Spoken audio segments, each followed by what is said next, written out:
Ini kisah Sunan Ampel, gurunya para wali di tanah air.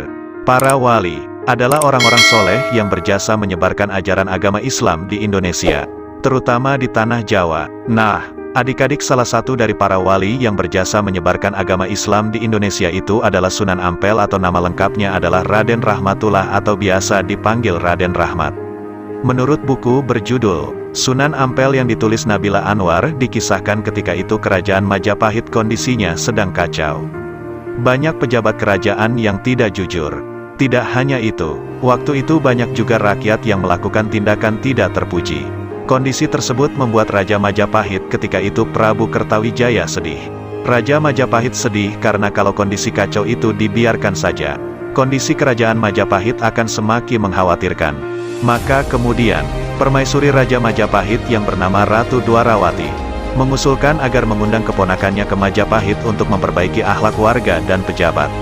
Mendapat usulan dari Ratu, Raja Majapahit pun menyetujuinya. Tidak lama setelah itu datang Raden Ali Murtado datang bersama adiknya, Raden Rahmatullah.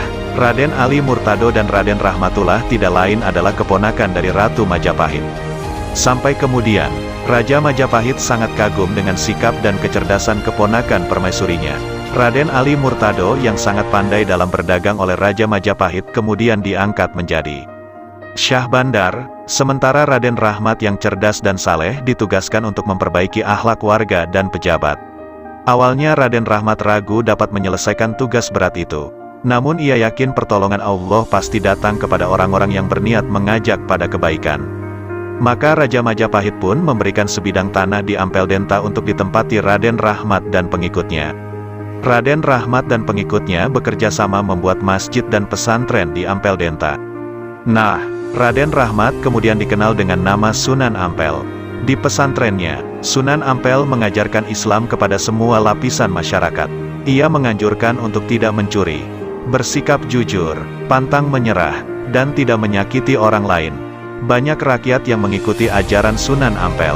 Namun, ada juga yang tidak menyukainya. Namun Sunan Ampel tidak menyerah meski banyak yang menentang dakwahnya. Sunan Ampel selalu bersabar dan selalu memohon pertolongan kepada Allah Subhanahu wa Ta'ala. Sunan Ampel dalam menyebarkan ajaran Islam tidak pernah gegabah. Ia selalu bersikap lemah lembut dan penuh kehati-hatian. Sunan Ampel mengajarkan Islam secara bijaksana. Ia selalu berpegang kepada Al-Quran dan hadits. Sunan Ampel selalu bersikap baik kepada siapapun.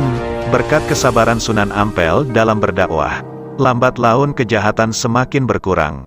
Masyarakat yang ingin belajar tentang agama Islam kepada Sunan Ampel pun tambah banyak.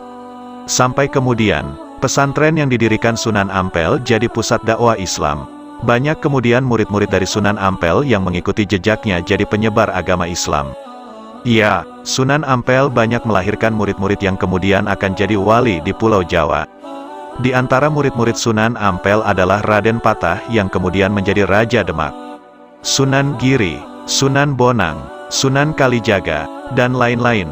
Tidak hanya itu, Sunan Ampel juga turut andil dalam membangun Masjid Agung Demak. Ketika itu dalam membangun Masjid Agung Demak, Sunan Ampel mendapat tugas membuat salah satu dari 4 tiang masjid.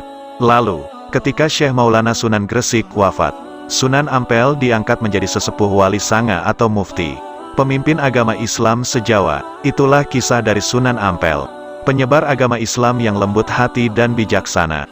Jadi adik-adik, pelajaran yang bisa ditarik dari kisah Sunan Ampel ini, dalam mengerjakan kebaikan, jangan pernah gampang putus asa, tapi harus yakin dan terus berikhtiar.